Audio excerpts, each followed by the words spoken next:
Hello, Morongo Basin and listeners around the world online at Z107.7fm.com. Here is the Z107.7 local news for Thursday, November 16th, 2023. A driver suspected to be under the influence of alcohol was arrested on Old Woman Springs Road on Monday night.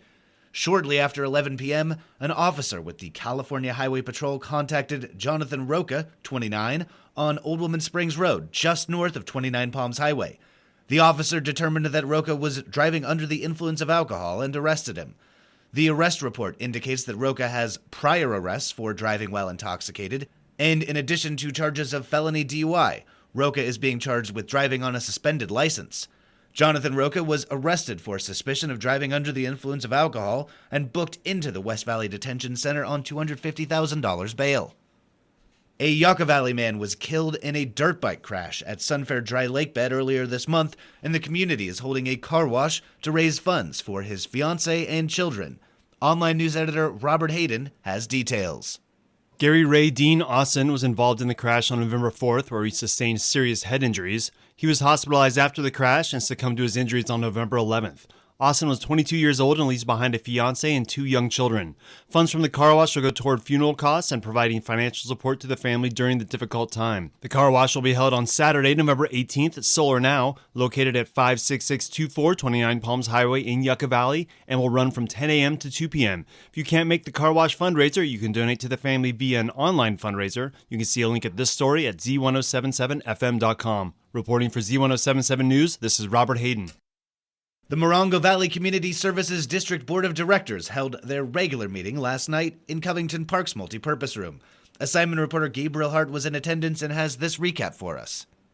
Reviewing next steps for hiring a new general manager took up to an hour of the meeting's time. Proving controversial, various concerns were raised about the budget for a new general manager, including questioning whether the salary offered would attract the right person for the job, fluctuating hours with possibility of overtime, whether the salary would upset the firefighters, many who are still making minimum wage, all while the majority of the board and attendees questioned the decision to proceed hiring a new general manager when Fire Chief and General Manager James Brakebill is doing, quote, an excellent job, unquote, straddling both duties. President Gorky insisted staying on course discussing hiring, reminding the board Brakebill taking over general manager was only supposed to be temporary. But various attendees, including members of the fire department, suggested personnel would be tempted to quit if this decision was pushed through, especially with their current inequitable wages in contrast to what a new GM would be earning. President Gorky called for a special meeting on Tuesday, November 21st to discuss further. Bids for the CSD's office reconstruction were looked over for a plan that includes building a locked cabinet room, an extended bathroom for ADA compliance, and turning the second bathroom into an IT closet. The decision on a bid was tabled for Tuesday's meeting, as well as the bid for mold remediation in the fire department's bunk room.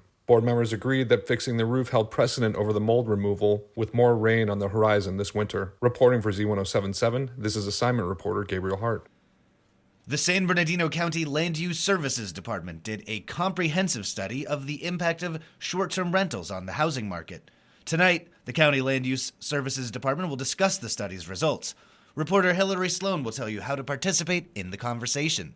The San Bernardino County study included community outreach meetings and direct communication with property managers, schools, and local service providers. The research data and analysis are now available for download at the county's STR website, str.sbcounty.gov/ANNO. Land Use Services will also hold a virtual meeting tonight at 5:30 p.m. to present the study's findings and gather input from the public. This meeting is in anticipation of county staff's planned December presentation to the Board of Supervisors. For Z107.7, this is reporter Hillary Sloan.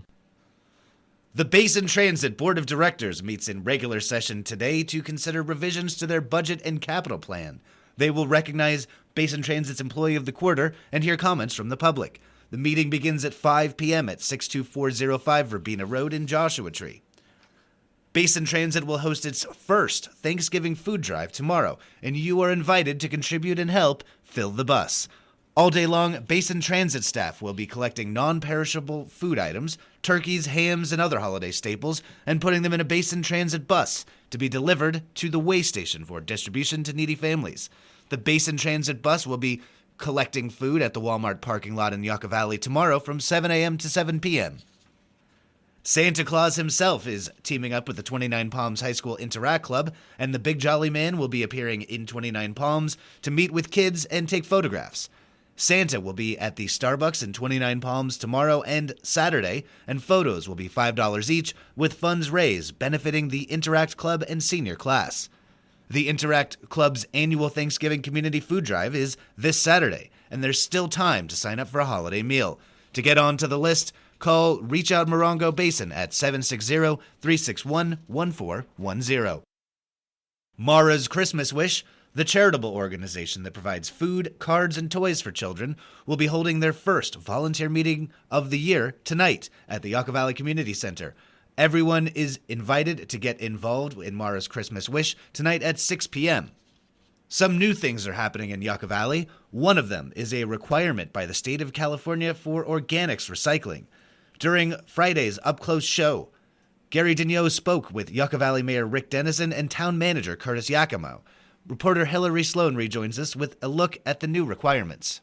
There has been a lot of buzz about the new state demands for organic recycling, but it has not yet to hit the public. Yucca Valley's SB 1383 Organic Recycling Program will be rolled out in January 2024, beginning over the next 2 months to accommodate the state's aggressive regulatory requirements. Gary Daigneault wanted to know how this mandate would affect residents. Town Manager Curtis Yakimo said, At the end of the day, the biggest change that our residents will see is the addition of another bucket. It's going to be a green container for green waste and organics. The resident will also be able to have a little bucket that they can have in their house to put in food waste, scraps, things like that. Daigneault asked if the requirement would increase the trash bill in Yucca Valley, and Yakima said, Our trash bills is set by Burtec. On average, rates went up about 24%. Town has pressed Burtec to keep the increases minimal. The last 2 years had no rate increase, while understanding that once organics came online, it would be significant to cover the cost of equipment, cans, labor, and pickup routes. Organics program information will be provided to commercial, multifamily, and residential properties through site visits, letters, flyers, postcards mailed and handed out, employee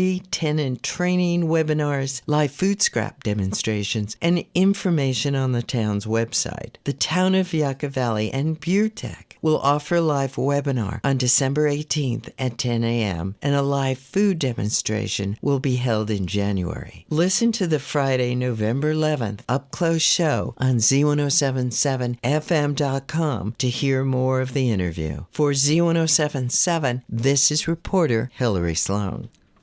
And finally, the Yucca Valley High School Lady Trojan basketball team scored their second win to start the season by beating the tournament host Riverside Poly High School 69-25 in a second-round game last night.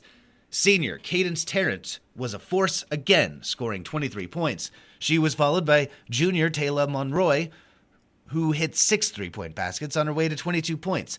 Junior Cece Gilmore was a strong presence in the post, scoring 13 points, while freshman Nevaeh Backlig came off the bench to add 7 points. The Yucca girls are now 2-0 on the season.